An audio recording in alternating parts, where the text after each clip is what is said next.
Good morning, everybody. Welcome back to Mythgard in Middle-earth. My name is Corey Olson, the Tolkien professor, joined as always by my friend Gryfflet, who is snoozing with Leaflock here, which seems pretty cool, to be honest. I mean, very cool in that he's lying in the snow, but pretty nice, I would say. You know, I get to hang out with a celebrity. I guess you get to bond in your own way.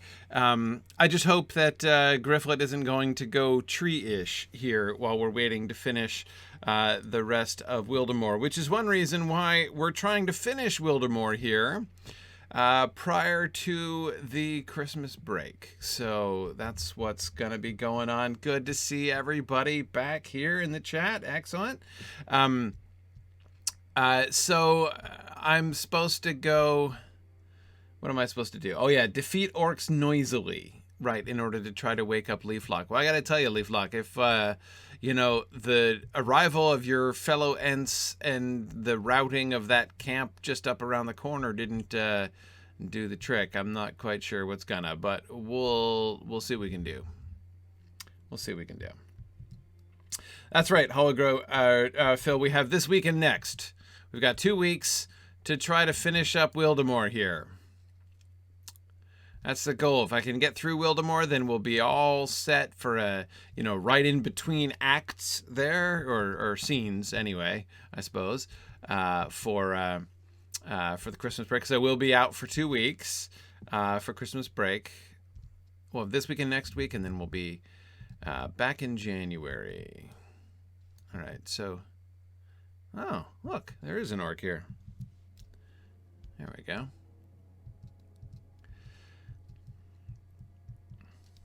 Hi.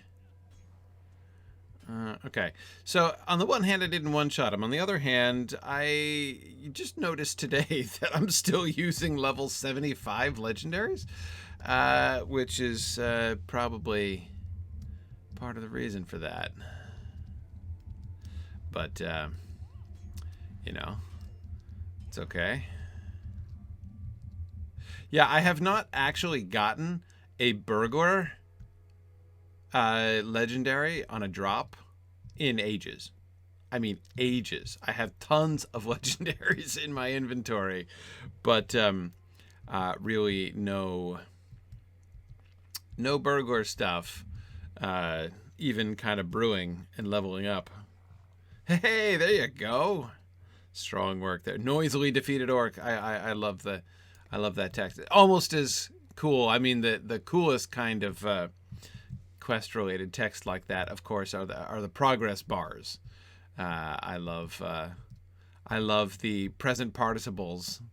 Oh, that's just a Huorn.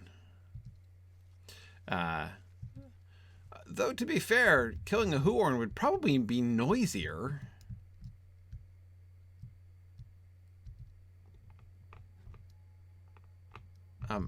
I can't see anything. Oh, there you are.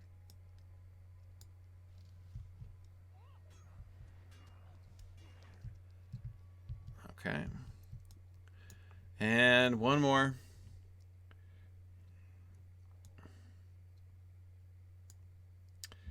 One more. It's a testament to Gryfflet's canonism skills that he can do content under-geared. Yeah. Well, you know, he's under-geared but over-leveled, so, you know, it all comes out in the wash, I guess.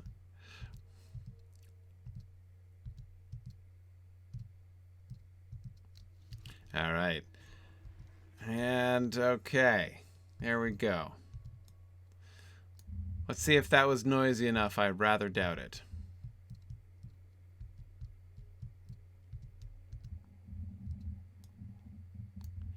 Okay.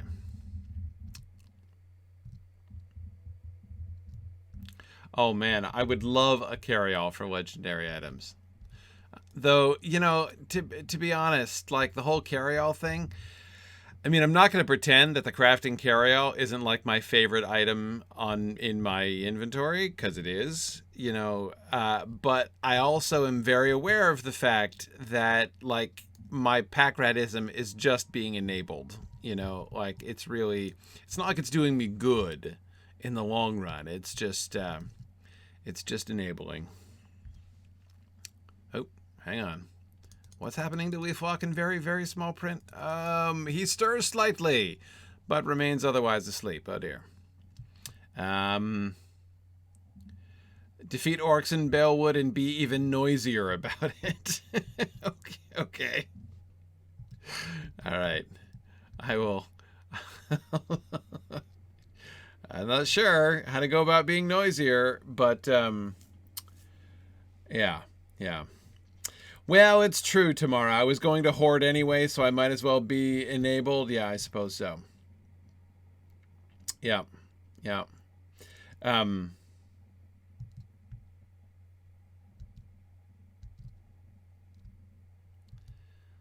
I wonder what that fox is thinking. Okay. All right. Well, let me before I know one way to increase the volume while I kill more orcs, and that is by answering a lore question. So let me whoa. Sorry. Huorn just moves ominously into the edge of the screen there while I'm looking. Okay, hang on. All right. Okay, Bill Stickers had a great question from before, which is about Arwen's stone. Arwen gives Frodo a white stone before he departs Minas Tirith. Do we know anything about this stone? Does it have any significance? It's a really, really interesting question, which is kind of deceptively difficult to answer, actually. On the one hand, does it have any significance? Yeah, definitely. Sure. But then again, it's not quite as easy as it sounds, actually. On the one hand, so let me explain. On the one hand, yes, the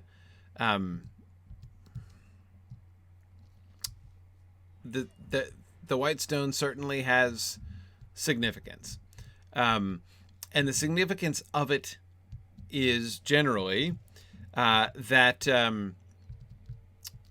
Arwen gives it to Frodo, signifying that she's giving it's basically her ticket on the boat, right? I mean, is basically what it is.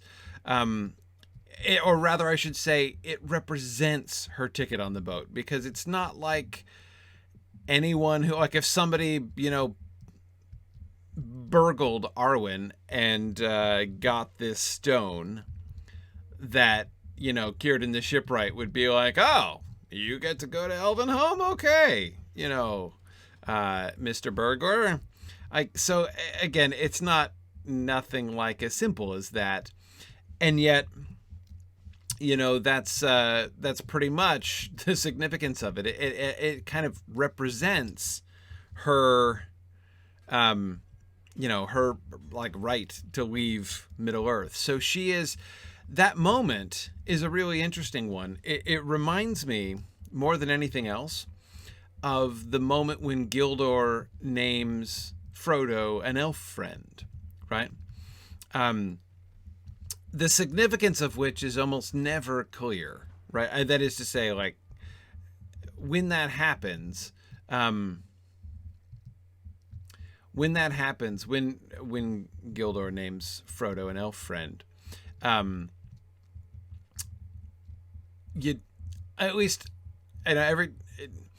it seems surprising to me, right? Because it's not like a ceremonial moment, right? Where, like, Frodo is changed in some way that's going to be perceptible to others. It doesn't sound like that, right? It doesn't sort of feel like that. It's just like, I name you elf friend. It's like, hey, like, well, that's nice. Like, you say I'm, a friend to elves. We only learn as we go along, right? How significant that is, right? Like, that is to say, Goldberry's comment is the first thing that draws attention to this. I can see that you are an elf friend, she says. And it's like, oh, okay, so I guess what Gildor did there, when that thing that he said, which seemed conversational, friendly, right, turns out to have been much more, right? Something was like a blessing was conferred upon Frodo in that moment. He was changed in some way, which he didn't notice, and nobody else around him noticed. He doesn't glow in the dark or something now, but he was changed, right? He was changed in a way that was perceptible to other people.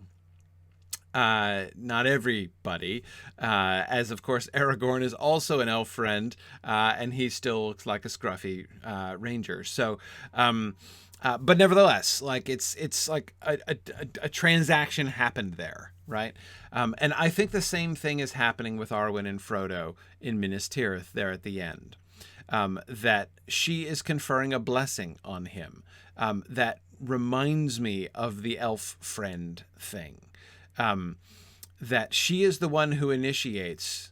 Frodo is already beginning to be distressed, to suspect that the effect of being the ring bearer, that the long-term effects of the psychological and spiritual wounds that he bore, not to mention the physical, that he received during the quest, are never going to be able to be healed in Middle-earth, that he's never going. And so Arwen, seeing that, bestows a blessing on him, and she is the one who initiates in that moment his blessing of being able to go over the sea.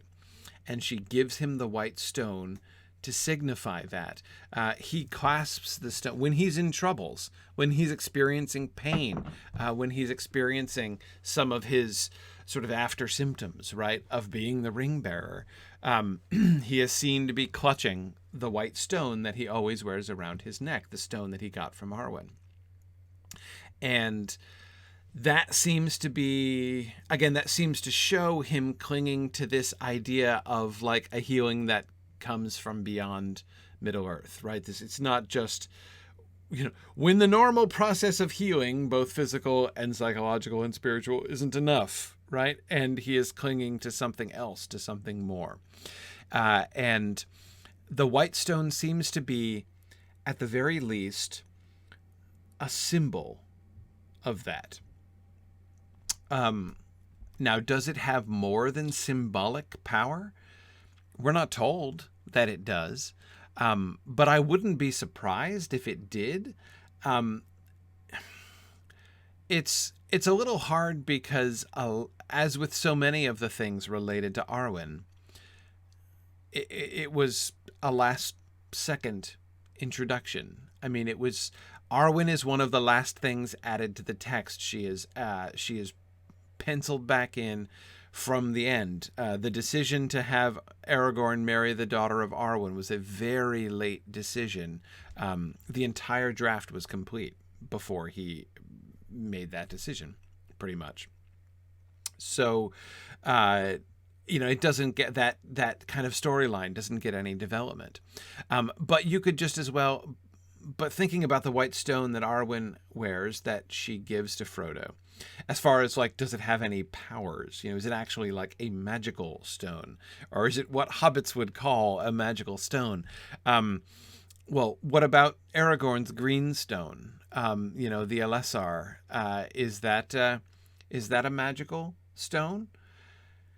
And of course, Tolkien changed his mind about this, right? And of course, he did later on invent whole stories about the Elessar and make up a backstory that goes all the way back to Gondolin about the Elessar.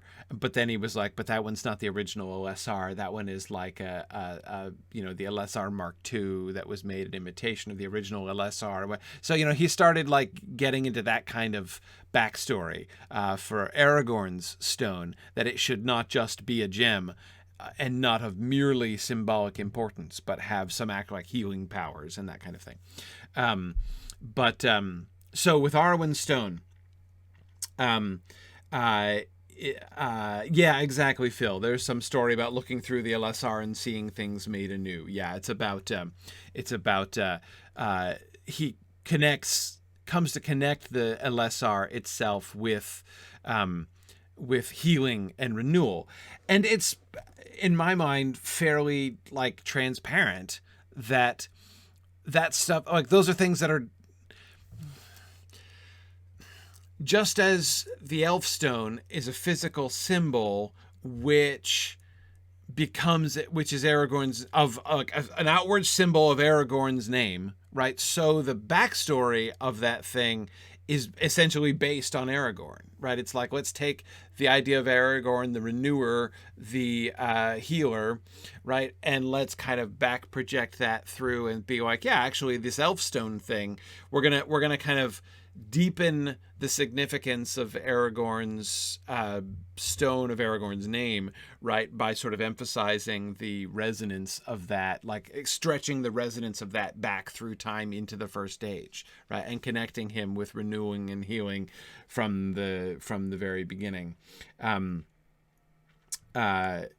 Yeah. See, Edith, exactly. I think that's exactly the kind of thing that Tolkien was thinking in the end when he was doing all of that LSR retconning, was as an explanation of why Aragorn is able to heal everyone in the Houses of Healing but needed Elrond's help with Frodo's wound. Yes. Now, of course, Frodo's wound is different and more severe than the symptoms that are being experienced by the people in the Houses of Healing, none of whom were pierced by special Morgul blades, but who are merely experiencing the symptoms of the Black Breath. I suspect that Aragorn, armed with Athelas, could have healed that by himself prior to that too. But yes, Edith, that general thing, right? That we see him fully come into his own as healer and renewer when he has the Elf Stone. Now, I'm not a huge fan of the LSR stuff. It feels a little too on the nose to me. Some of his later thinking about the LSR, might he have done something similar with the White Stone of Arwen, that it had some kind of power as well as having a sort of a symbolic significance? But if what the symbolic significance of the White Stone is essentially it's as it's her ticket on the boat, right? It is a sign of her, the blessing that she places upon Frodo, because again, a transaction happens there when she gives him the stone, and that's the moment when the blessing, like the invitation to come over to he gets the dispensation to sail to Elvenhome in that moment. And so that's another thing, I think, that when we see him clinging to the stone, he is clinging to that hope, essentially, that this will be over at some point and that he will be able to leave, that he will be able to go where he can find healing. Yeah, exactly. I don't think the blessing is done through the stone. I think it's sort of solemnized by that. It's symbolized by that. And that it should, and honestly, I think if anything else, having Arwen give something up like that, like physically hand an artifact over to someone else, is kind of a nice outward symbol of Arwen's, like, to what, solemnize or perhaps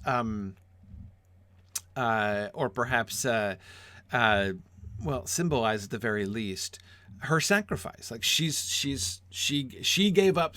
There was something precious that Arwen had, right? There was a hope that Arwen had, which is her hope of going to Elvenhome someday, and attached with that, her functional immortality in Arda, right? And she's given that up to marry Aragorn, right? She's given that up in order to bind herself to a human, and so that she physically hands something precious over to someone else, as a sign of, like, I like it. I mean, I've always liked that. Even just that, like, Arwen got to say and do something, I always liked, because again, she was such a late ad that she doesn't get much play, in the narrative. An outward sign of inward grace, something like that, Ethelod. Yeah, something like that. Yeah. Anyway, but it's a great question, because certainly the white gem that Arwen gives Frodo at the end, like, it feels important, right? Like, it should be important, but of course it's talked about so little, either not only in the narrative, but even by Tolkien later on. It doesn't come in for the long examination and retconning that the LSR does, the Elfstone. So it's kind of a portentous and significant thing that never really has its full significance explained. So it's a really great question. Okay. A sighing sound escapes from somewhere within the cracks of Leaflock's weathered face, but you see no other sign of wakefulness. Okay, yeah, I guess I should be a little bit more efficient than I'm being right now. All right, Corridon, should we, what do you think? I'm not sure. This is proving more difficult than I expected. Okay, let's think here. Perhaps the danger in the noise is too far away to draw Leaflock's attention. Go to Nurzum's Wrath and defeat some orcs of the White Hand. Bring some of their equipment to Leaflock and see if that will stir him to wakefulness. Okay. Collect White Hand Helmet and White Hand Blade. Whoa. Whoa. I don't remember ever seeing quest rings flaming like that on the map. Is that new? Is that new, or did that always, is that a, oh, I mean, it's in the Epic Quest, but I don't remember Epic Quests ever doing that. That's new. Okay. Is it just Epic Quests that now flame on the minimap? That's kind of fun, actually. I don't know how many times I've like stared at the map trying to find the ring because I can't really find it. That's cool. Was that part of this week's patch? The flaming rings thing? That's nifty.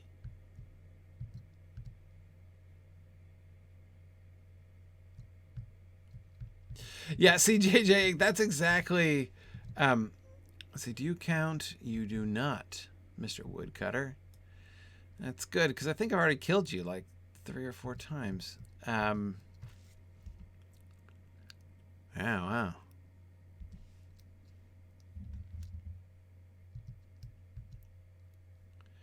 That's cool. Yeah, I guess that was in this week's patch. I certainly didn't notice it last week. Okay.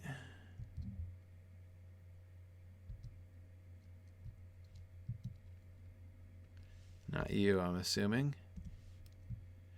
Of course, I've come to a place where there's a cliff between me and the...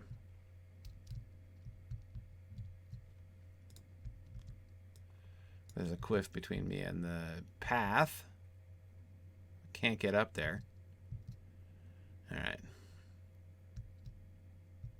The terrain is really super awkward here in the Balewood. There's just no two ways about it. All right. Okay, we're getting there now. The twisted bale pine. Oh, I see shards of ice. That's a good sign. And a wagon that I burned.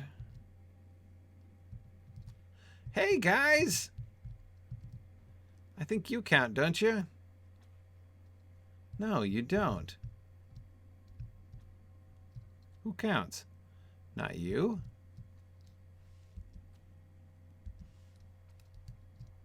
Well, now, hang on a second. Which orcs am I meant to kill? Not him either? Not the Overseer?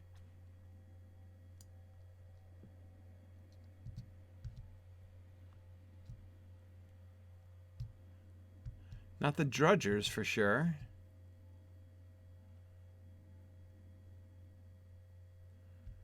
Huh. This is just giving me my Orc Slayer deed.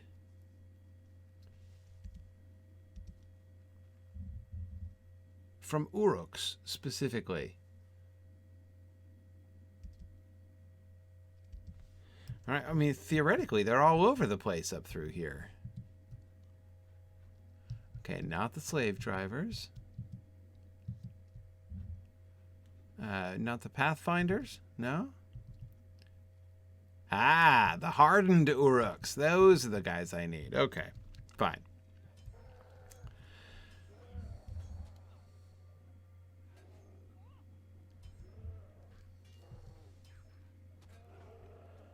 Okay. White hand helmet. And now I need a white hand blade.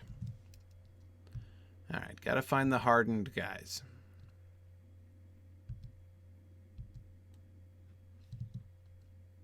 Oh, there's Lowmore. Even he doesn't count.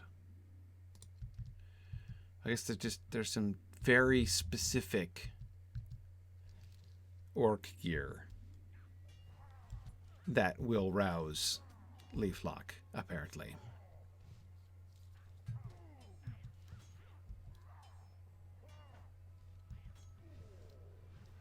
Okay. And a backpack, for good measure.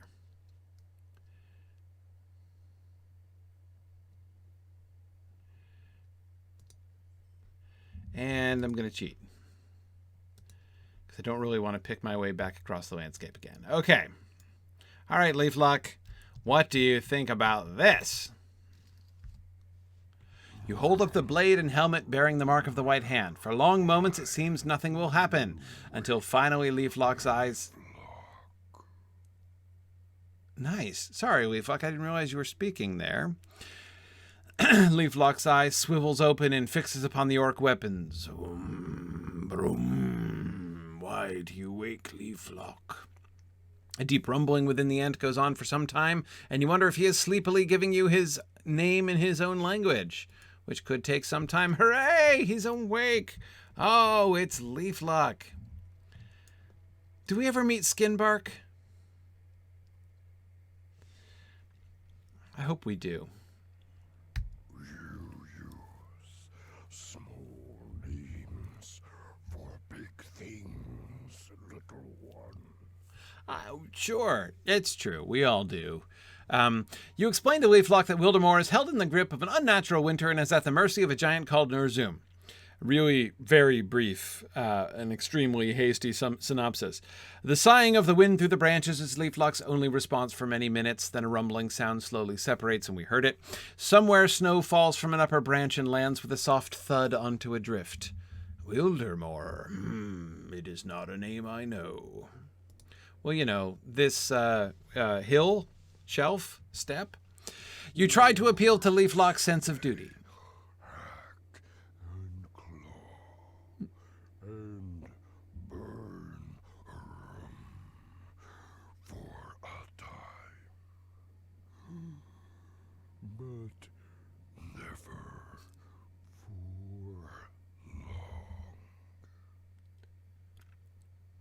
Right.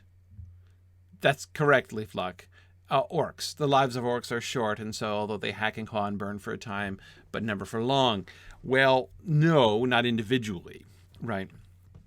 But so I'm trying to appeal to Leaflock's sense of duty and speak of the hardships endured by the people of Wildemore at the hands of the orcs and beneath Nurzum's trampling feet. His opinion of the short-lived nature of the damage done by men is so it's also true. Okay. Leaflock is silent as you gather your thoughts and try to devise another approach. Before you come up with something, the ant unexpectedly speaks. I do not know what beast is described by this name, Nurzum. What do you mean by this name? Upper branches creak and groan as a slight breeze picks up and the forest all around seems to be listening. That's really interesting. The breeze thing, right? What they seem to be emulating here, that is the passage of the text that there are a couple things, right? First is that when Treebeard is walking through the forest with Merry and Pippin, there are sounds like winds in the branches, right? Which are the trees talking to Treebeard as he walks by. But of course, it also reminds me of the old forest and the way that Old Man Willow influences the trees around him. So it's an interesting kind of combination there.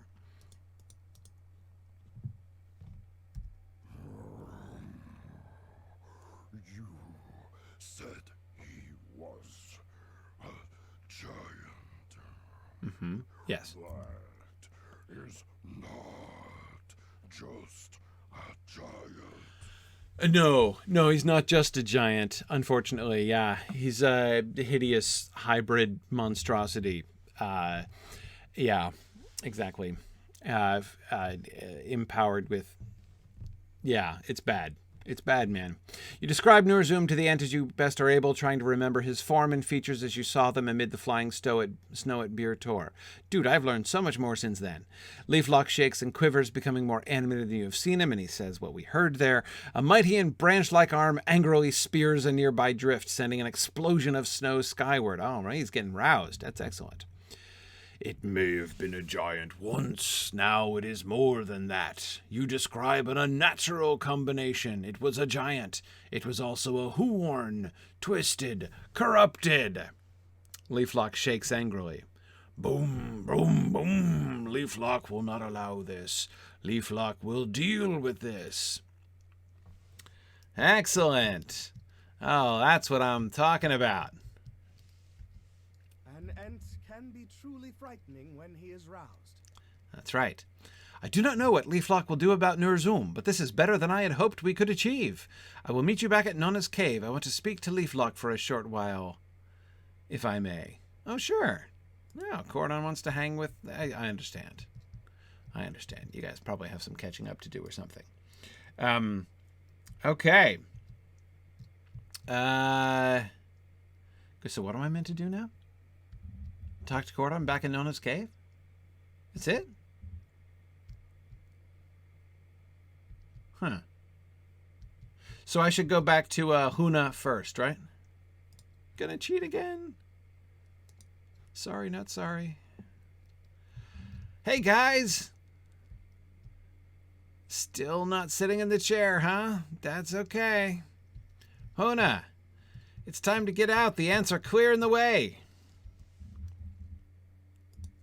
These are desperate times for the Rohirrim. Goodness, it is you! We thought the worst when we had not seen you for so long. But what has happened? What have you learned? You tell Huna and the others of your adventures with the Ents and the origins of Nurzum. The monster may be defeated after all. I never thought we could see the day.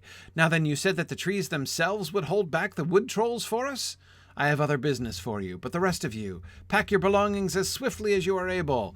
We make for Forlaw as soon as we are ready. Excellent. Great. I do not know if we will survive this onslaught. So what are you, what's your suggestion? So you have my thanks for your help. Hey, no worries. You are now able to search for Kunaberg at last. Perhaps she will have given up on her search for Thrum. I hope not. You should find her and return to Garwig. There is not much hope for Wildemore, but perhaps its surviving can still be saved. There's plenty of hope. Oh, the tide has turned, my friend. Wait until you see Leaflock's on the job now. Oh no, I've got to go to a spot and search. Okay, no problem. Sure, it'll go fine. I'm sure it'll go fine. Okay, let's see.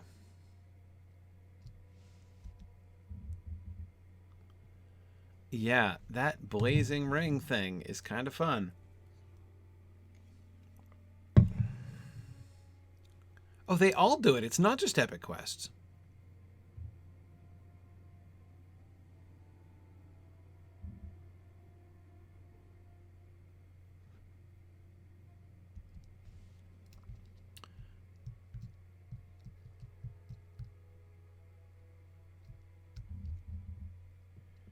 Okay, so I should do the epics first?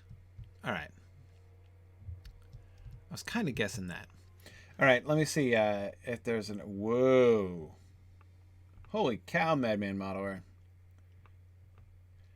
It's an enormously long lore question. Wow. Okay, hang on. I'll get to that second. Tony had a question first. Tony says, I just finished reading the recent volume of The Fall of Gondolin, and in the early full version of the story, I was surprised to find that the fatalistic speech that Turgon gives near the end of the attack reminded me a lot of the kind of things that Denethor said during the siege of Minas Tirith. Is it possible that the early story was a model for the later one? Yeah, I do. I do think so. Yes, I do. First of all, that's something that I find... Skipping again. Not sorry. It's the only way to travel in the Valewood. Buy Mithril Coin. Okay, so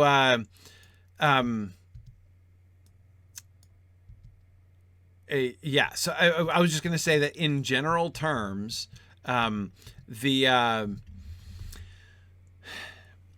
tendency to take earlier stuff like that, because most of those lines, of course, got taken out of the later versions, the much shorter versions of the Fall of Gondolin. But just because Tolkien removes something doesn't mean that it ceases being relevant, right? Sometimes when he cuts things out of the text, it's just because he's decided that, the story doesn't need it to be said, but it doesn't mean that it still didn't happen, right? And also, Tolkien was enormously retentive of stuff like this. When we were talking about, when we were doing our discussion of the history of the Lord of the Rings during the Mythgard Academy, I used to joke about a drawer, right? Like I was joking that Tolkien had a drawer in which he would take everything that he cut out of the text, right? Every character, every event, every quote that he cut out of the text, he would just put in a drawer, right? And then he would often go dip into his drawer later on and put it back in. So, Tony, I find that enormously plausible, that basically some of those speeches, some of that stuff from Turgon, kind of made it out of the drawer when he got to Denethor. That and yeah, absolutely. So I would have to do, and I haven't done this, but I think it would be very interesting to do. And in fact, Tony, this would be a brilliant moot paper. It would be a brilliant moot presentation to do a close comparison and contrast between Denethor's despair in Minas Tirith and Turgon's attitude in Gondolin. There are some definite similarities and some interesting differences there too. But I think that would be a really, really interesting comparison. Not only because there are certain parallels between the two situations, the circumstances of those two rulers in particular, and also some important differences, but also based on the way in which they almost kind of frame Tolkien's whole narrative career, right? I mean, Denethor, the Turgon stuff. I mean, Fall of Gondolin was the first story that he wrote, the first of the Silmarillion stories that he wrote. And then of course, the Denethor stuff comes near the end of his great story. So we're talking about 30 years ish in between the two. Not quite. Closer to 25 probably, but anyway, a long gap in between those two, right? So that makes it extra interesting, I think, to compare the two. Yeah.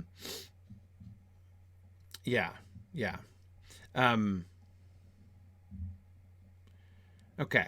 All right. Let's see. I do not know if Leaflock will help us, despite his anger. Oh, well, I don't know, Coradon. I mean, I'm feeling good about it. Like, he seemed pretty mad about Norzum. I don't think he's just going to ignore him, right? So, yeah, I don't see the pessimism, Coradon. But then again, you talked to him longer than I did. But sorry, what do you say, Cordon? It is good to see you again. I spoke with Leaflock for a time after you left, and it is difficult to say if he will help us. He remained angry, but some of his initial fury has subsided. Oh, you're afraid he's going back to sleep. Okay. He cares little for the plight of men or elves, but of trees and huorns he cares a great deal. If Norzum was simply a giant, Leaflock would not trouble himself at all to help us. If Norzum is as he appears to be, an unnatural fusion of a giant and a huorn, there is at least a chance that Leaflock will involve himself. I do not know how great a chance that may be, but we have done what we could. An optional interlude. The seed of Norzum's defeat. Now we need to let it bloom. Right. What did we miss while we were searching for Leaflock? Are our friends and the survivors of Bir Tor still doing all right? So, Coridon, is your question, what have Horn and Nonna been up to here in the cave while we've been away? I think I'd like to just draw the veil on that, perhaps. Hey, Gleowina. What's up? Did you find what you wanted in Balewood? Did you find what you wanted in Balewood, Gryfflet? You tell Gleowina about Leaflock, and he smiles happily. That is great news! If such creatures are as strong as Coridon believes them to be, we may have the best ally against Norzum we could hope to have. Nona survivors are improving as well. Leodwig is much stronger now than he was, and everyone's spirits are improving. It will not be long before Leodwig can get up and about. Horn has spent a great deal of time speaking with Nona. I've been trying to give them their privacy, but I can tell that they have not yet worked through their feelings. Ah, the complexities of youth. I remember them. Dimly.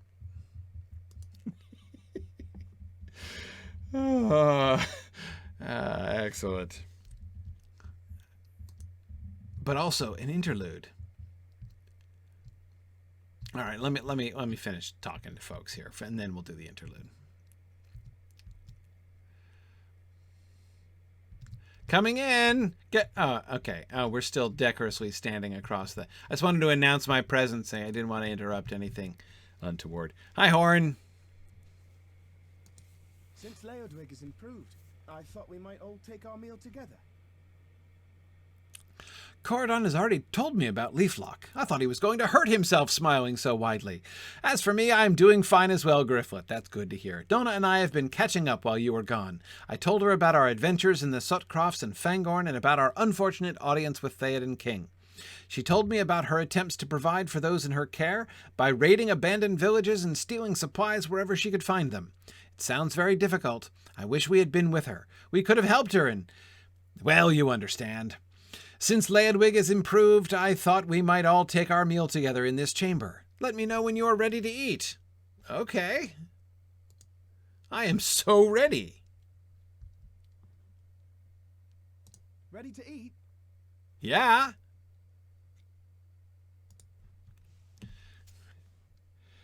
Coridon says they have planted the seed of Norzum's defeat, and we need only wait for it to bloom.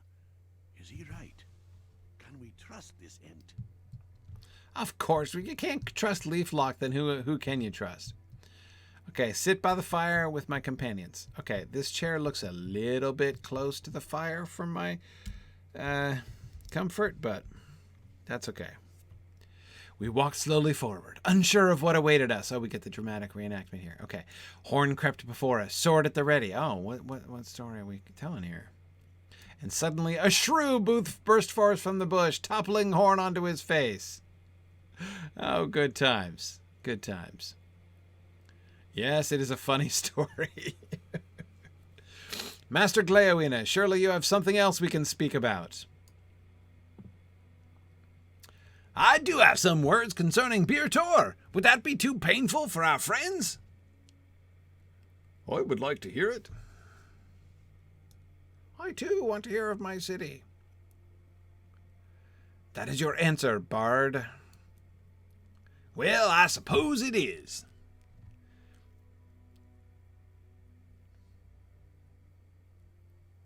A city on a hill she was, strong Bir Tor, fair Bir Tor. From far across the plains her banners we espied. At least I get to hear it this time. And she was a comfort in time of pain, time of want. But the winter came, and with it an iron tide. And it was our day to comfort, our time to protect. From each corner of the land all would ride to that city on the hill, strong Bir Tor, fair Bir Tor. A rumble! Oh, there's a rumble from without. Get up, Gryfflet. What is that sound? Oh, I'm glad we got the Bir Tor song. Gryfflet, what do you think makes that sound? Is it Norzum? Has he found the cave at last?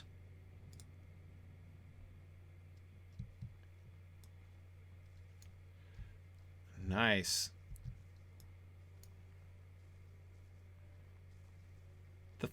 Hey, down in front. I feel like a voyeur. Hey, it's nice that they're together. They march. They go to war. The forest is rising.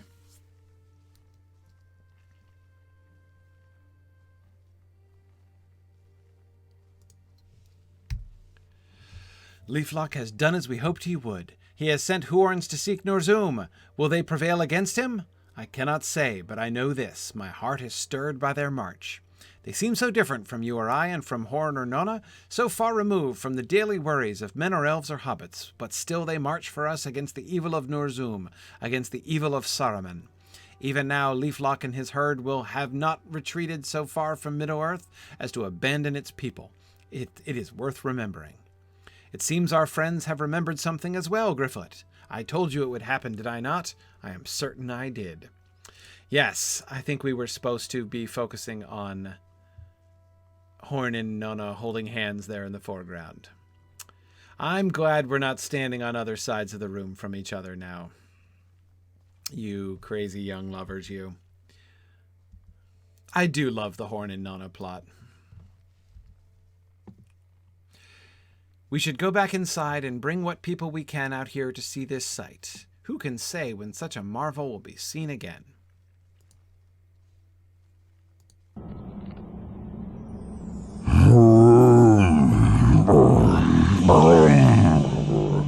Go forth, young ones. Your foe was once like you, Bloom, but no longer. Cannot the strongest tree grow from the smallest bloom? Though you be defeated, you will leave your mark upon your foe, and he will remember you.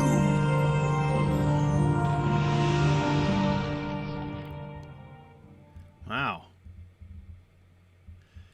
A pep talk from an Ent.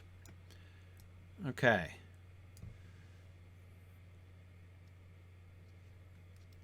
Let me talk to Nonna and finish this up here. Gryfflet coming in again. Oh, sorry. Gordon, I assume you'd be decent. All right. Okay, so we're back to standing. That's okay.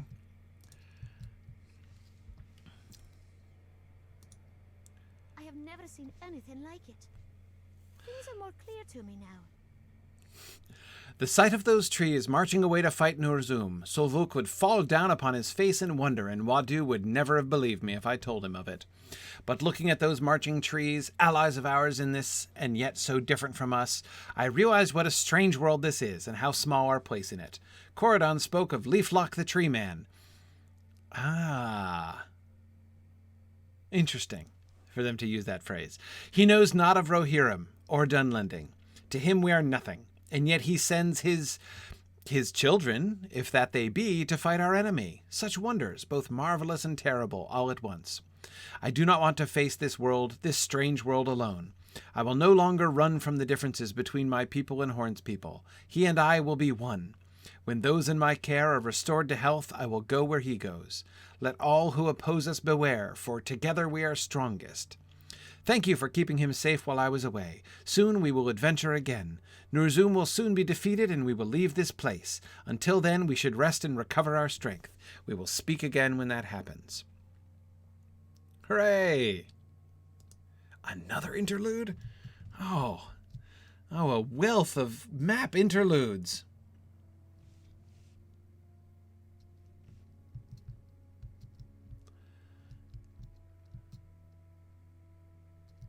Okay, so that's the end of book 10 or 9 or 10? 10, right? That's the end of book 10? So the next quest is Horns there, sending us across the river? Is that the... Am I correct about that? All right. But first, map interludes. Ooh. Okay, Halros's Watch, Kalinguad's Appeal. That was the last one I did, right? Okay. The Pit of the Falcon. Your eye is drawn west across the map, beyond the borders of Rohan, and it comes to rest upon the rocky hills of Dunland. You wonder what has become of Golidir and the Grey Company since you left them.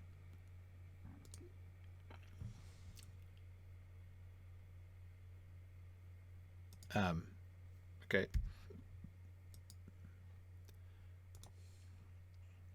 Who do I get to be? Golidir. Okay.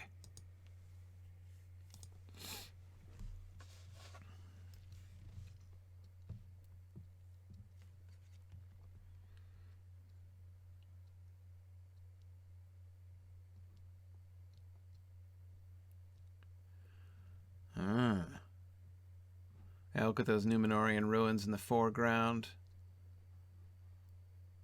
with the Dunlending constructions in the background. In Talmathedras, the thirst for vengeance drives Golidir of the Dunedain to seek out Lou Brenin, the treacherous leader of the Falcon clan. Right. We are in Talmathedras. Right on. Okay, what are my skills? Quick stab, wide sweep, Dunedain strike, and Lorniel's pendant. Oh, see, well, speaking of pendants, Golidir's daughter Lorniel fell at the gates of Carn-Dûm, never to be forgotten, and he bears her pendant everywhere, thinking on it increases his melee damage and ferocity. Okay, so it's not a healing thing, it's a kill more orcs thing. Okay. Return to the entrance of the prison caves.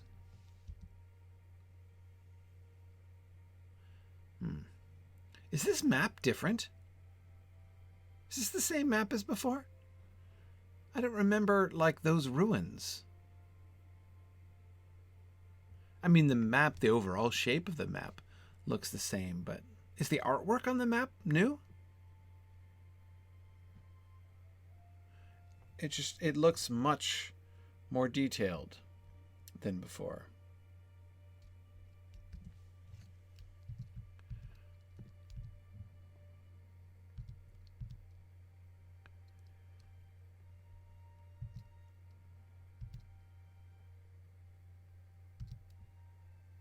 Oh, no.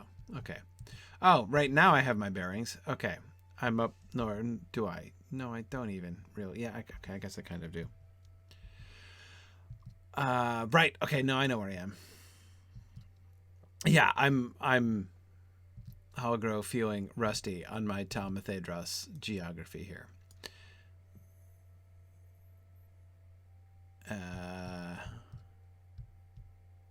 You can wait no longer. Lou Brenin must pay for his betrayal.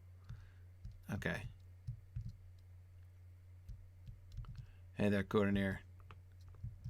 Coronir is like patiently waiting for the vengeance on the betrayal. Okay. Whoa.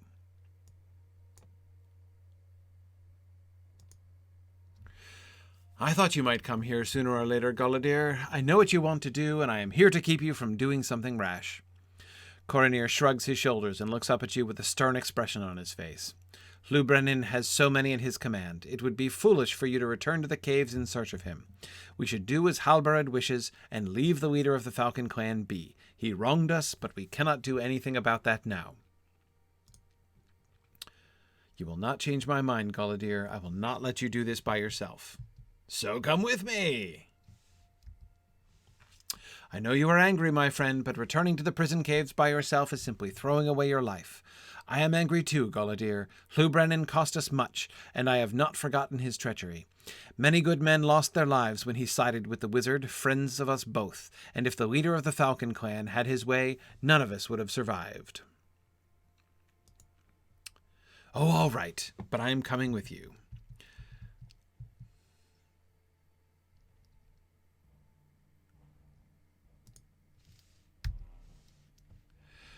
Someone is just ahead, a woman from the sound, and she may be in trouble. She is the first living creature we have seen in these caves today.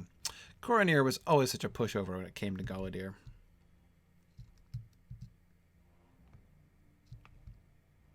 Hi.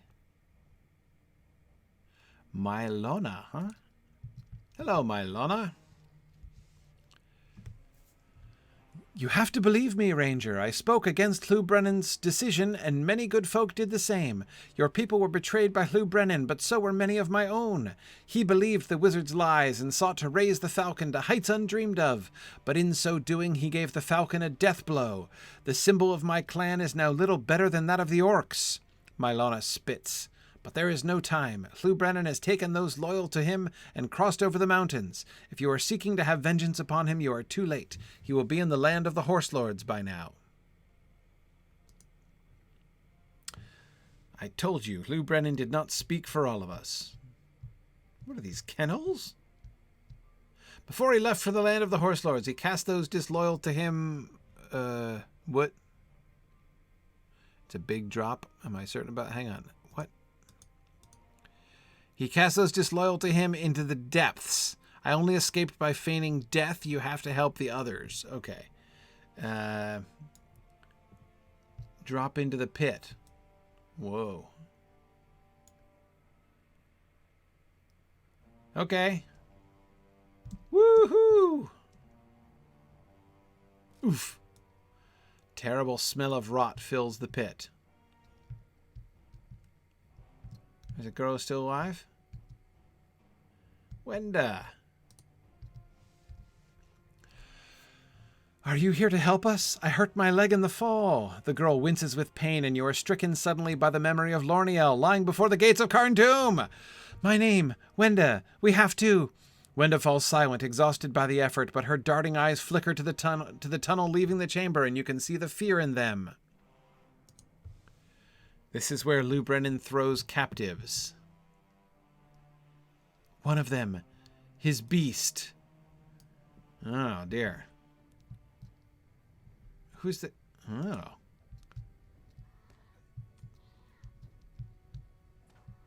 The shaking in the earth. This is the beast responsible. Okay. The beast returns. So it's like a gigantic cave claw? I better think about Lorniel here.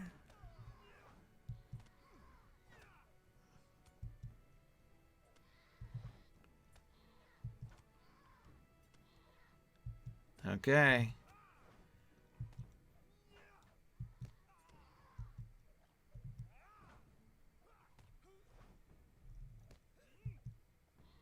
I hope Wenda's not too uncomfortable being actually stood upon by this beast here. We did it. Indeed we did.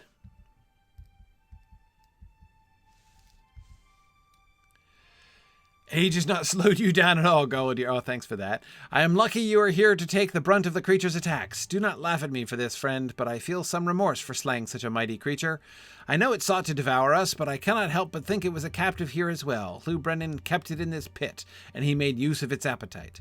Mayhap we did it a courtesy by freeing it of its confines? Maybe. If you will comfort Wenda and ease her fright, I will call up to Mylona. She will find us a rope and we can climb out of this pit. Okay, Wenda. You try to ease Wenda's fears with comforting words, but it has been a long time since such words came easy to you, and your face reddens with each stumbling syllable. You are kind, Ranger. Thank you. Wenda tests her leg and winces gingerly. My arms are fine, but I will need some help with the rope. While Coronir and Mylona arrange for getting everyone out of the pit, you listen as Wenda haltingly tells you how she learned the craft of tree climbing when she was young. My father will be shamed in the world of spirits if I fall from the rope, and I will blame you, Ranger. You swear that she will not fall, and that her father will be proud of her ascent. But if she does fall, she should make sure to fall on Coronir, who is relatively plump for a ranger. What a joker that Galadir is. For the first time in a long time, your vengeance is forgotten. Is something funny? Says Coronir. Look at that. turning away from the desire for vengeance and instead, you know, embracing helping others.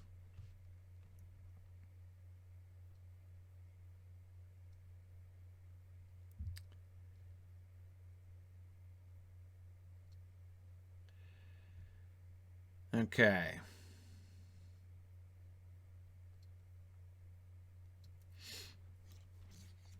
Woohoo.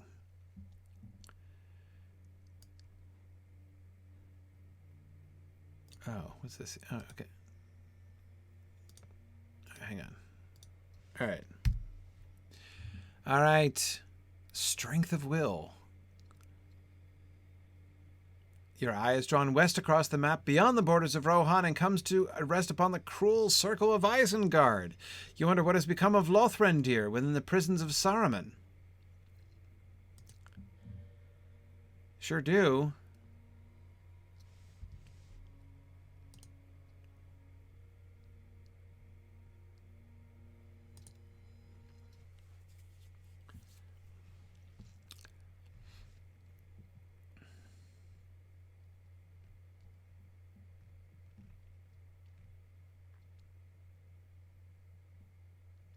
Have to admit, I'm a little bit, Meanwhile, in the dungeons below Isengard, Lothrendir of the Dunedain resists the torments of his captors.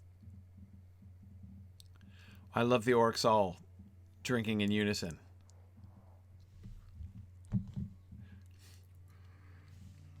This is an extraordinarily well-orchestrated orc meal. I had forgotten that Lothrendir was still down there. Why didn't we take him with us? Good old Bark. You're mine again today, little ranger. And this time you'll do as I say, won't you? You remember what happened the last time you refused to do your chores? Spent some time in the dungeons learning the meaning of pain, you did. So this time will be different. Scoop some slop from that bucket and serve it to the boys.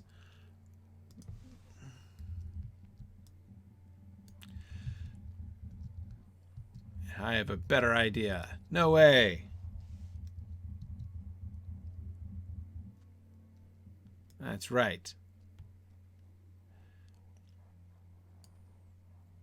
If you spill this one, I will have your head. I'd like to see you try.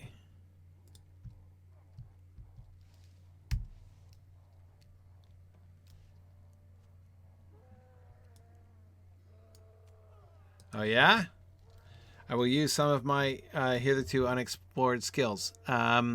Merciful Fist. Lossoth Strikes. Oh, yeah. What is that one? Lothrendir has mastered the unarmed fighting style with which the Lossoth waged competitions of strength by the fire during the long and dark winter months. And then what's this one?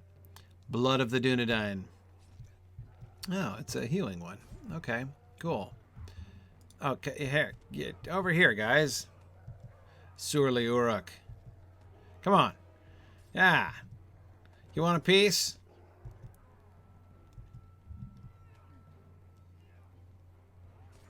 They're not even injuring me. I guess they're scratching me a little bit. No, I'm still over max. Come on. Oh, so the Lossoth do unarmed combat? Would they, like, practice martial arts around the fires? I like it.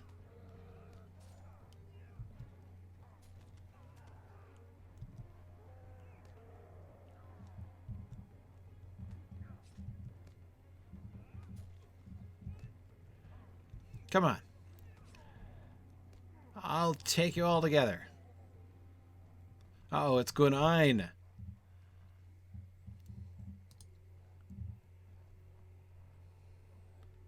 Didn't I spare your life, Gunine? He is mine. You are not to touch him.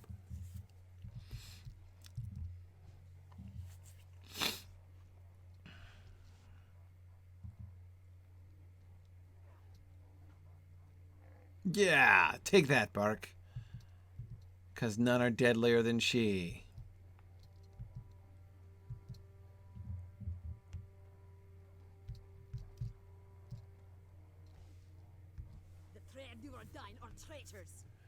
The wizard wants to see you. This could be your last day of life and my last day without a name.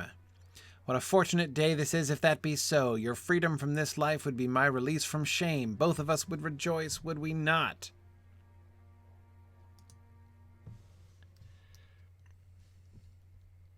Whoa.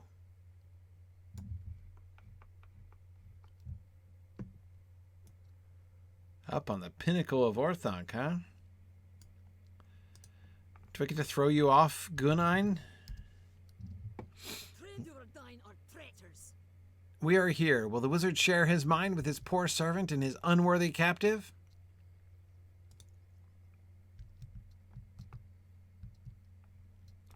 Boy, Saruman looks so sullen.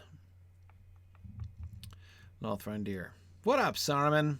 The Prince of Rohan is dead. The king is weak and cannot save his people. Why do you still resist? Because you're still a jerk, that's why. Your friend escaped, but there is no escape for you. Oh, I don't know that that's true. Even now my forces move upon Rohan from the west and from the north, but even now forces move upon your forces. There is no hope for you unless you swear loyalty to me. But that's not hope, Saruman. For my captive there is only death, but for my friend... What say you, Lothrandir of the Dunedain? No. Okay. That was a rather sudden end. Okay. Cool. All right, so...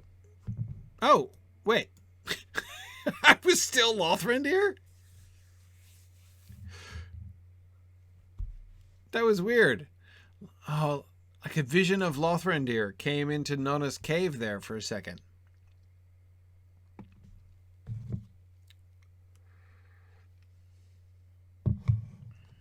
Lothrandir's meta escape. Yeah, I know.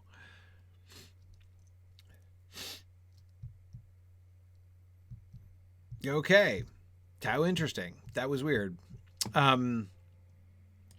no, I'm good on the old...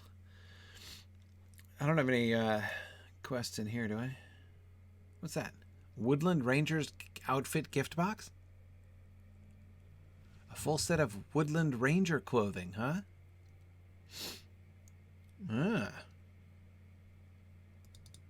Well, considering I don't even have room to put the box in my inventory, really need to do some inventory management here. Okay. So that's it. I'll just come back and talk to Horn, but now I got to go and find Kunaberg. All right.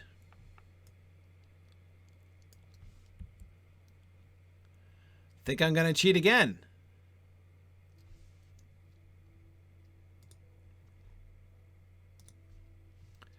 See, once I start cheating, like it's all over.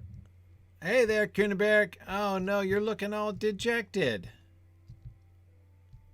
Standing here by the pelvis fire.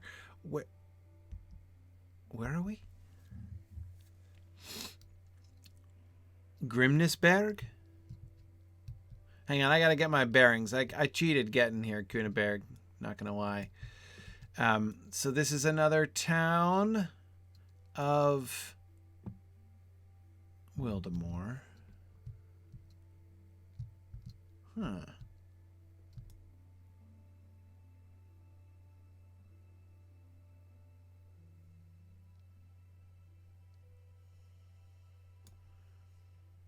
Is that Bir Tor? Yes. Okay, so there's Bir Tor on the hill over there.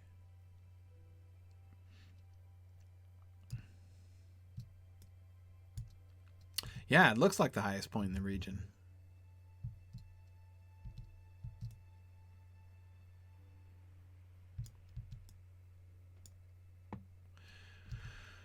So I guess the road out goes the other way.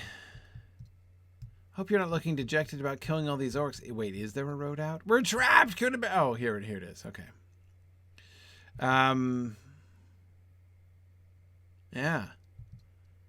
Lots of... That is a dead orc, right? Yes. Yes, it is. Okay. But there's like nobody here.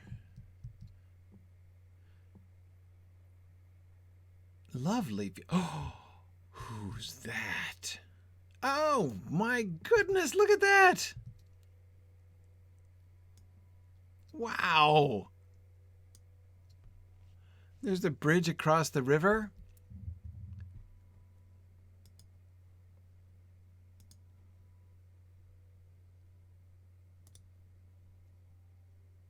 Yeah, wait, what is it called again? Ostcelebrant, of course. Ostcelebrant and what, Hordfjord? The little camp there? Yeah, wow.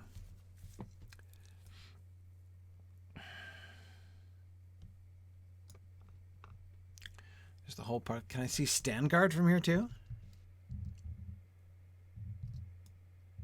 I can see Malorn trees from here. Oh man. Can I get out? Is that? It's going to be blocking my view. What a view.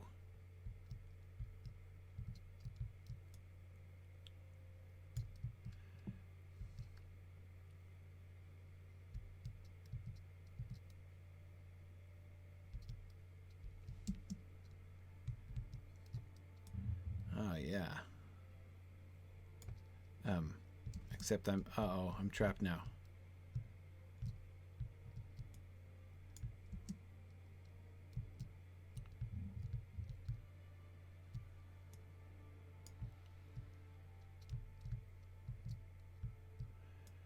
Okay, there's Parth Celebrant.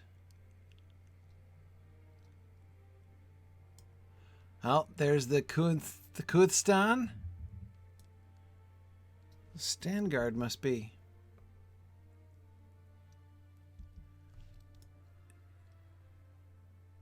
Just.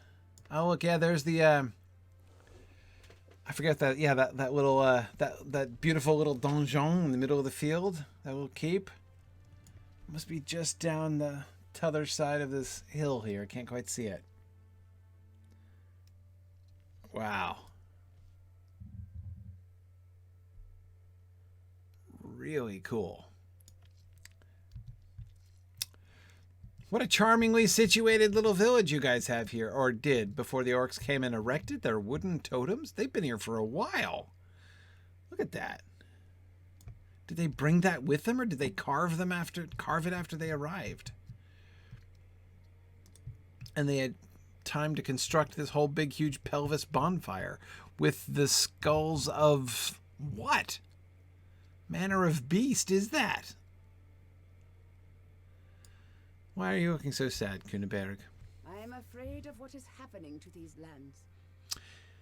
You found me. I did not expect to be found by a friend. I have been looking and looking everywhere. There are no signs of Thrum from the high knolls to the Rythen Downs. I only find Orcs' death and winter chill. Wildemore is lost. Oh, no, it isn't. I'm afraid of what is happening to these lands. I should have done Garwig's bidding and helped at Bir Tor, but I was blinded by my desire to find Thrum alive. I came here and found horrible things, and that's when I understood. I understood that Norzum has won. My family is dead, all of them. Thrum is dead. The enemy has taken Wildemore, and there is nothing left. When I came here, my eyes were open at last. Oh no, she's in the clutches of despair. It's okay, Kuneberg. All shall be well. Discover what she saw that made her despair.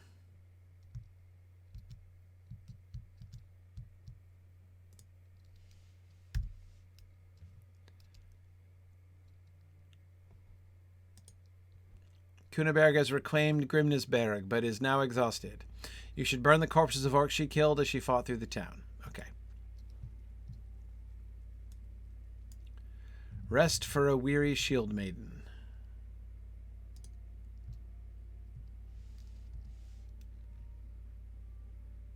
Kuneberg painstakingly buried the townsfolk and decorated their graves.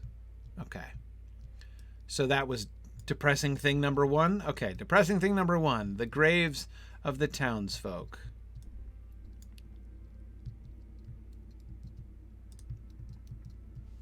All right.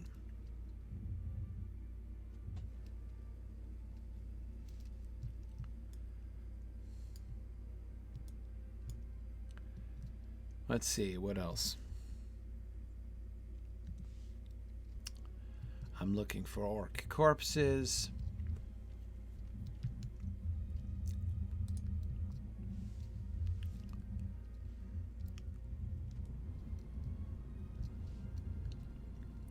Thought I set myself on fire there for a second. How the wind howls. Schulfig, Kuneberg's own ice-encased home from the Rythen Downs, can be seen from this peak. Oh, so the view is in itself depressing as well. Ah, there's Schulfig, sure enough. Was that depressing thing number 2? That was depressing thing number 2. Right.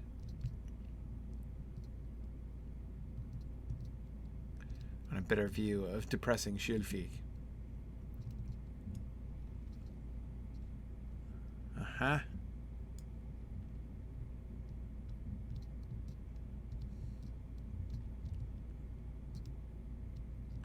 Okay.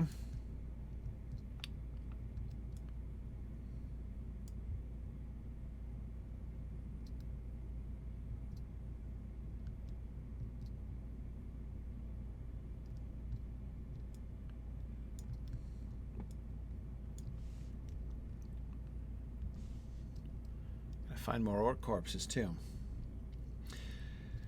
Okay. Oh, so Ethelod, yeah, Ethelod is asking me about my my musical endeavors lately. I am up to 2009 Ethelod now in my review of the history of rap music, and I have not quite gotten to my dark twisted fantasy. I see it's on my list coming up soon. But I have not yet gotten to it.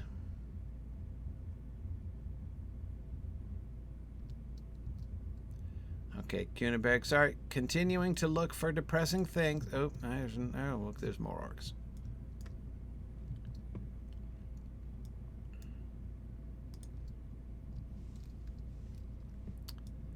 Oh, you think that's Kanye's best? I look forward to it. I've enjoyed Kanye. I was amused by his first album, like mocking higher education, which I didn't expect. One of the only rappers to pay any attention to higher education.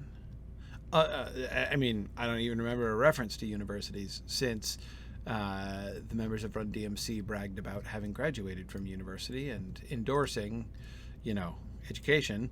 But it's not been a major theme of much of the gangsta community. Perhaps unshockingly. You have cleaned up Grimnisberg after Kuneberg's heroic efforts. Yes. But I still haven't found the other depressing thing. Now look at this little A-frame. That's adorable on its little platform, little foundation. Man, it's like a little tiny house here. This is a darling little town, somewhat marred by the orc decorations, admittedly.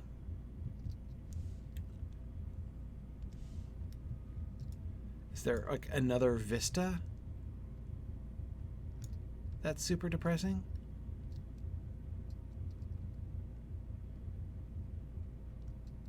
Sorry, Madman Modeler, I'm coming. I'm coming to your orc question. Oh dear. Oh dear. Painstakingly buried the town. So other townfolk graves. That's the third depressing thing. Man, she's been busy here.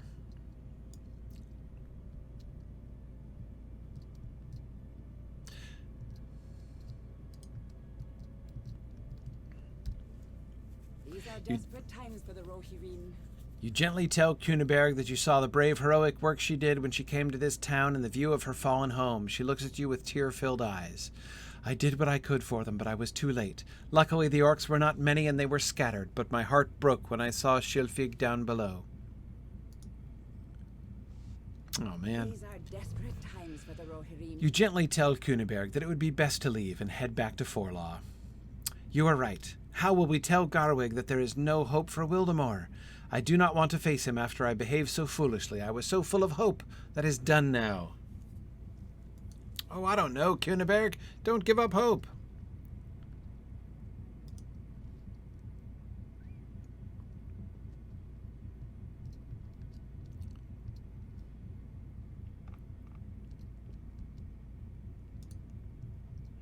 You fight with an... Is that an elf shield? That's a really interesting shield and axe. I wish you wouldn't turn away from me, Kuneberg. I just want to... Don't turn with me. I hate that. I want to look at you. Darn it. Fine. Fine. I should speak with Kuneberg at an ideal resting spot. Where's an ideal... Oh. Way down... Okay, so we're leaving town. We're going to blow this joint.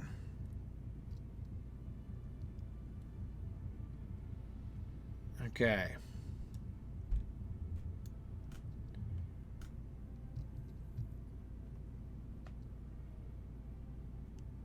Okay.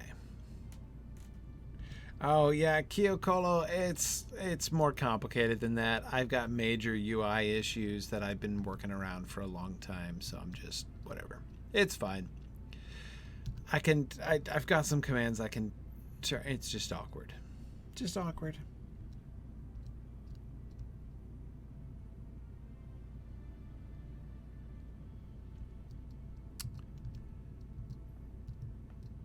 Oh, and there's the lake. Right? Okay, there's the meat hall. Man, you can see the whole region from here. This is a beautiful spot.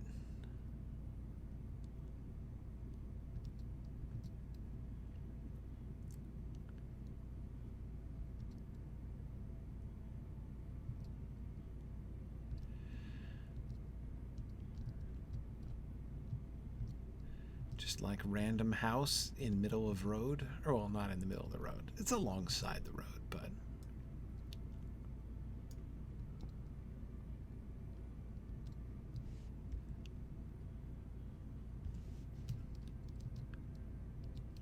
another one. Is this an ideal resting spot? So the road just goes to this person's house. This is the road of this person's house. It's just, it looked like the road out of town, but it was actually this person's driveway all along. Oh. Hey look, bunch of dead orcs. I guess you were here. Did you kill these orcs? You did well. I did not see them when I came here. But no, yeah, it wasn't me. There's just some random dead orcs. Somebody killed these orcs, Kuneberg.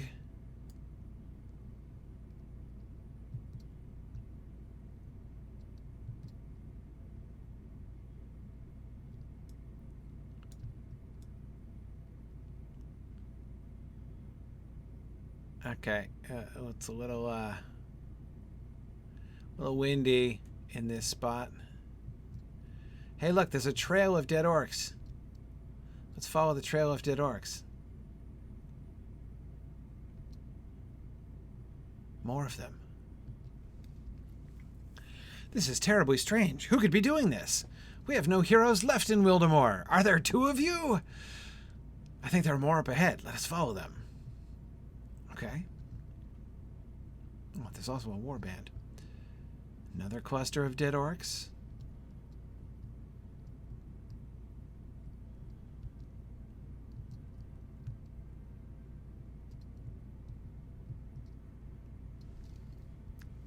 There's like also lots of living orcs all through here that I'm trying to ignore.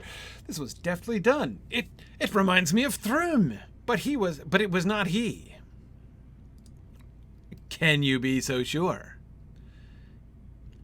It reminds you of Thrym by the way that they were all like hurled about by his every move.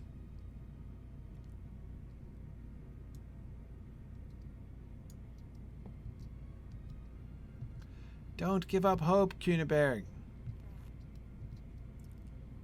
Hey look, more dead orcs.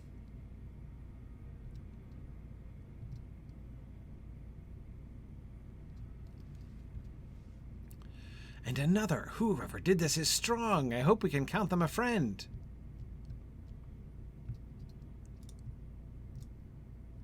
What do you think, Kuneberg? I'm afraid of what is happening to these lands. Who did this? It is a mystery. But you cannot help but wonder if Thrum has returned from the dead. But you keep your thoughts to yourself. These are desperate times for the Rohirrim. These slain orcs, they remind me of him. Alas that it cannot be. He is gone and we are alone, but for this nameless warrior who slays orcs in the north. It is a shame that this warrior cannot kill Norzum. None of us can. Wildemore is doomed at last. But I have news about that. Did I not tell you my news? Carcass? No. No thank you on the carcass. I would like to find who did this. We need strong warriors to protect the people, for I believe it is time for us to evacuate. Ooh. Keenberg has come upon a trail of slaughtered orcs, with no idea who might have killed them.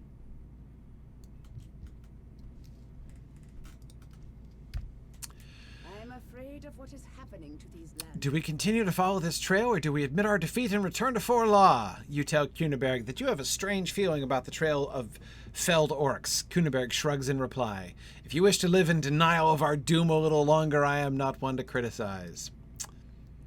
Come then, let us continue to the northeast. I'll follow you.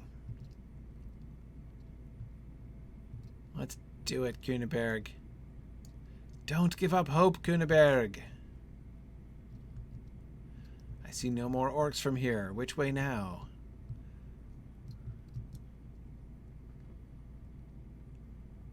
Who goes there? Ah, you are no orcs. Dramatic music. The music swells. Are you friend or foe? Speak quickly. I know that voice. Dun da da. Thrum. Oh no, she collapsed. Oh, come on. Kuneberg is not the fainting sort. Hey there, Thrum. I knew you weren't dead. These are desperate times for the Is she ill? I cannot bear to lose her now that I have found her again. I thought everyone dead. You assured Thrum that Kuneberg is as healthy as can be. The shock of seeing Thrum alive when she had given up hope seems to have overwhelmed her. It's true, she probably hasn't been eating properly. Cloaked stranger. Thank goodness. Let us get her somewhere warm. There is a cave nearby. Oh, good. More caves. More caves in which Gryfflet is an awkward third wheel. Hey, guys, you probably don't want to be left alone or anything. I'm thinking. Isn't it good that it's just the three of us? These are desperate times for the Rohirrim. I am well now. The joy overwhelmed me, for I thought all hope was lost. Thrum, why did you not return to us? I knew you were alive, but no one believed me. I searched everywhere for you. But answer came there none. Okay, I was badly wounded after the giant yeeted me in Shilfig. I did not remember who I was until I saw you. My ribs were cracked and my head ached. I only knew that I should kill the orcs. I did not understand my hatred of them, but it gave my darkened mind a purpose. I am glad you are yourself again. Oh, so you kind of like went mad. You ran mad in the wilderness. Normally you only do that when, like, you know, your lady friend rebukes you.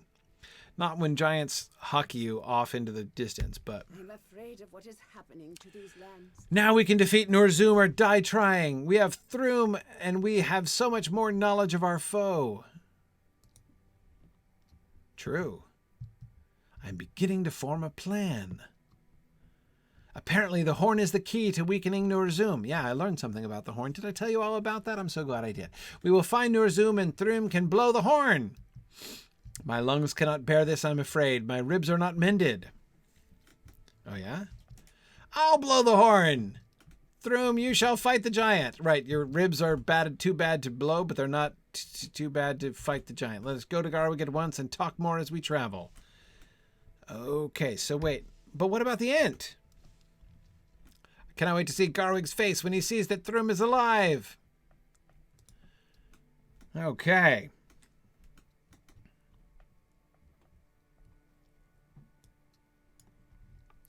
Here we are in Lornsettle. Well, what do you think about this, Garwig, huh? Look who it is. It's the extremely red-bearded one. We found him. The White Wizard has taken everything from us. We are ready, Gryfflet. I have hope once more. No matter what happens, you will be remembered as the hero of Wildemore until the end of days.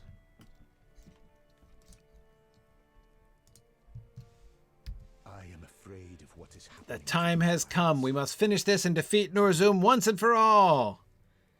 Do I have time? Let's do it, Drum. Let us end this now.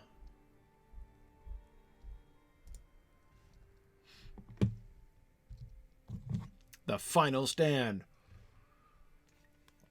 Oh, closure to the Norzum story. The March of the Ents was awesome. But, uh-oh, there he is. Where are we? On the lake?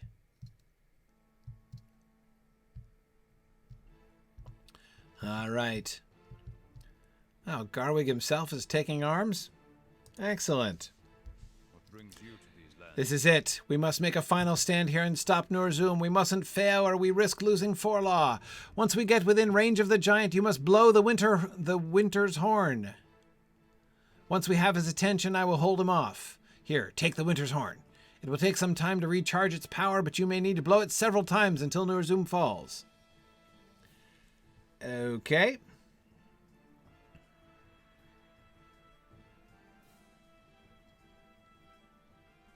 I still didn't really get the story of the horn.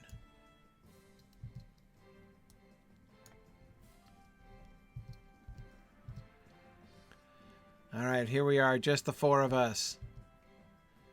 Blow the horn.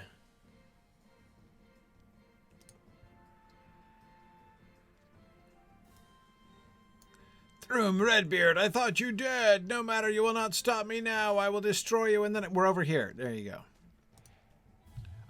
Oh, what? Seriously?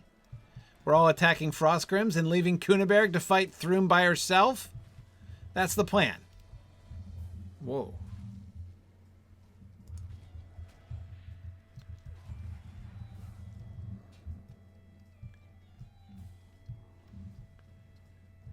The Frostgrims have been... what's going on here? I have no idea what's happening. Sound the horn again. Okay. Where's my mouse?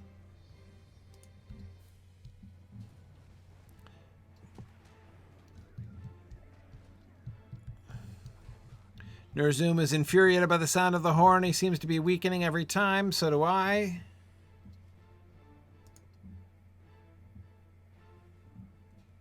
Yikes. What's wrong with my health?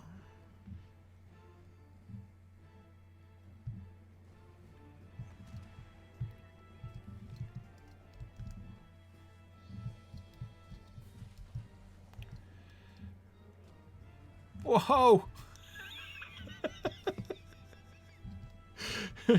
Okay. Right. So maybe I just wait. Yeah, I was waiting for that. Okay. Yikes. Maybe I should buff myself a little bit next time.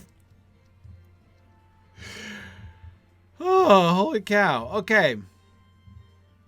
Yeah, no, I used my healing... Where's the stupid cursor? Can't see it in the snow. Okay.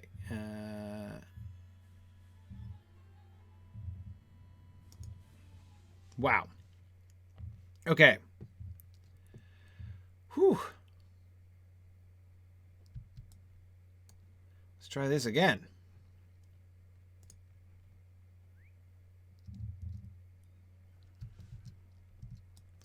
So that was weird. I was hoping for a little Entish assistance, you know what I mean?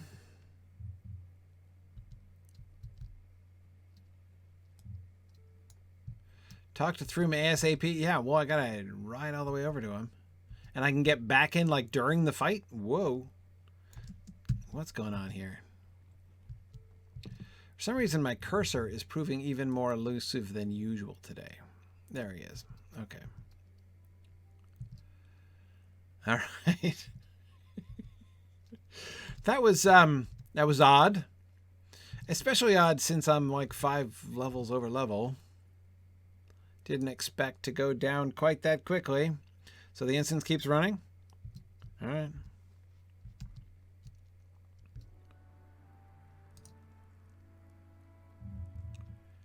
Put me back in.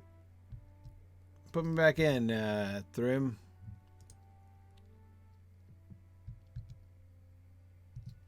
Okay. Alright. Meanwhile,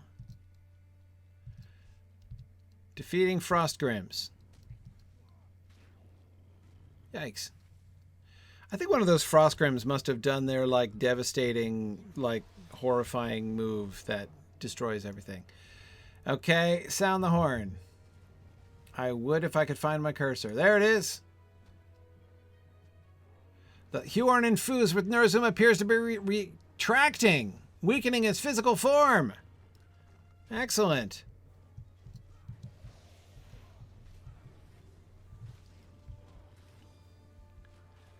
Yikes, except it killed me again. Man, these stupid Grims.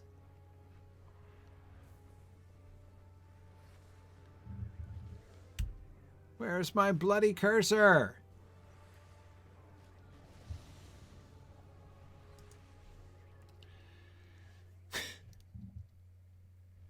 Man. Yeah, when do I use my healing skills, for crying out loud? It killed me in 2 seconds.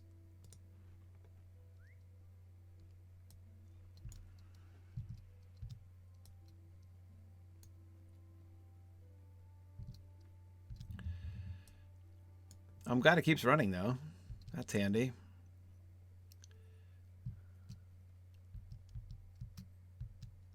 Suppose now is not the time for inventory management, however. Okay. Come on, we can do this. We can do this.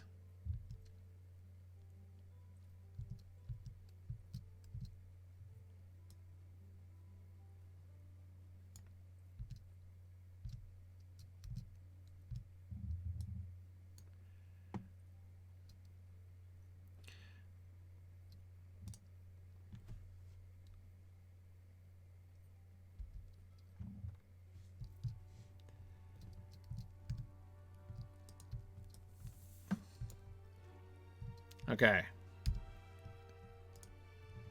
And still going? Yes. Sound the winter's horn to defeat Nurzum.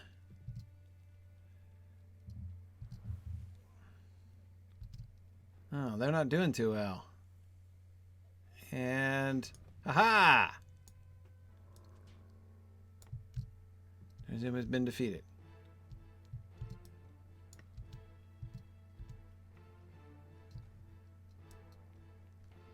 This can't be happening! Oh, his whole midriff is gone.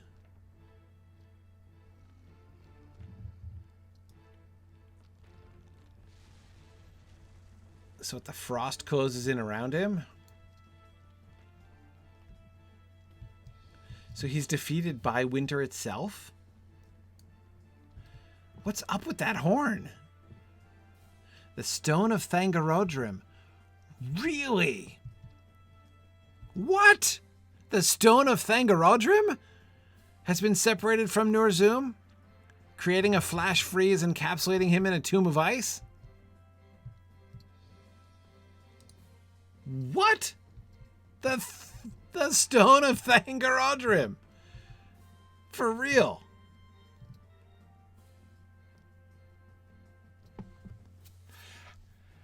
How did Saruman get his hands on a Stone of Thangaroadrim? And why should a Stone of Thangaroadrim be associated with ice in this way anyway? Wow. Wow.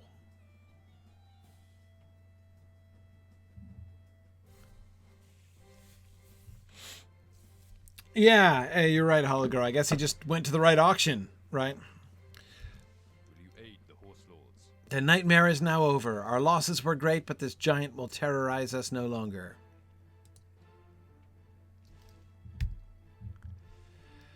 Wow. Stone of Thangaroadrim.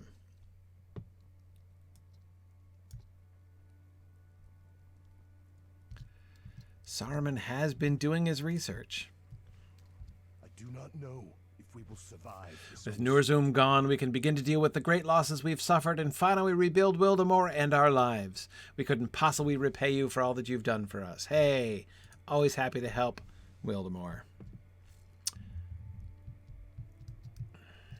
Kuneberg and Thrum, one of my favorite couples. Okay.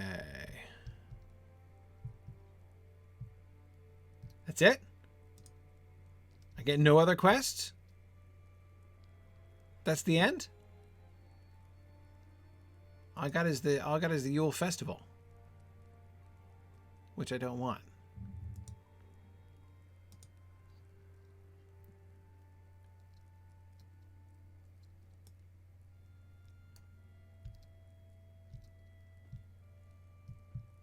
That's all?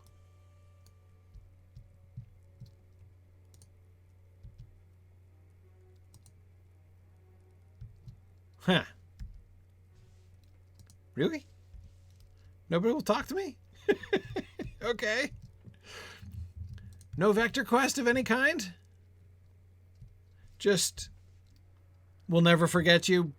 Bye now?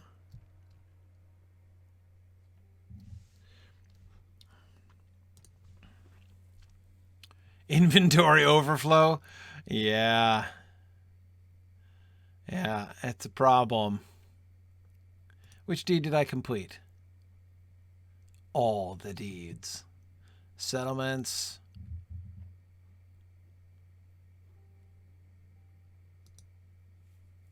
Let's see. I finished all the quests, didn't I?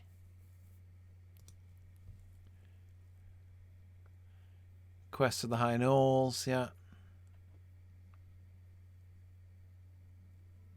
Quest of Wildemore, there it is. Okay, good.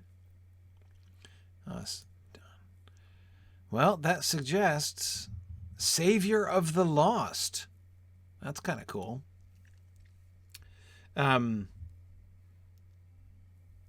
Okay.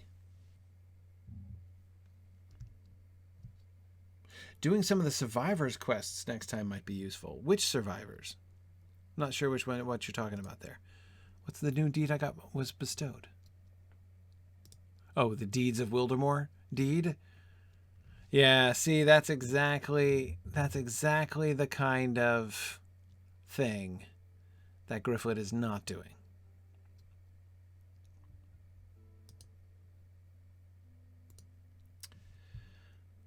Okay, go to the town center.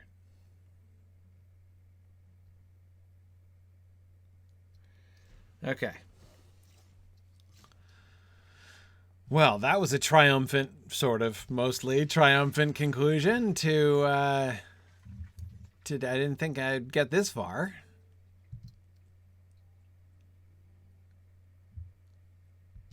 Which is the center of the actual town? Okay. Down a little hub down there. Should be a quest-giving NPC down there. Okay.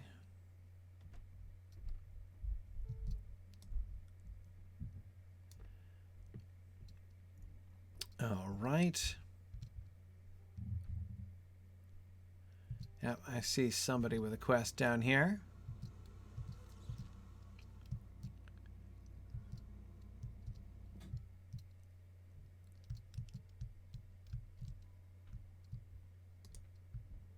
Cool.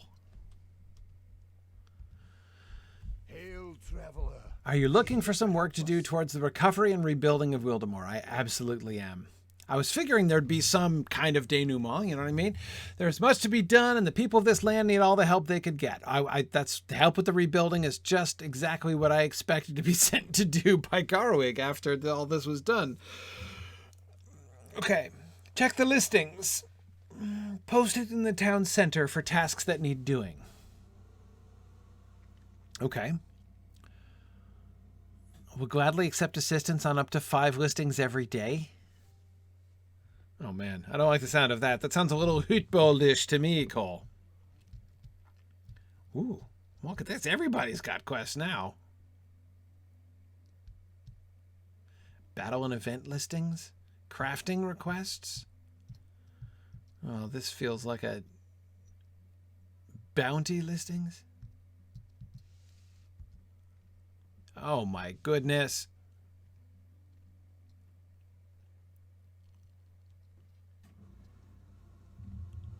Oh my goodness. No, this is like a completionist's nightmare. And you can only do 5 a day? So what is this? What is the point here? Just like farming rep? Is that the idea? Because I mean, my rep should be fine. Yeah, I'm kindred here already.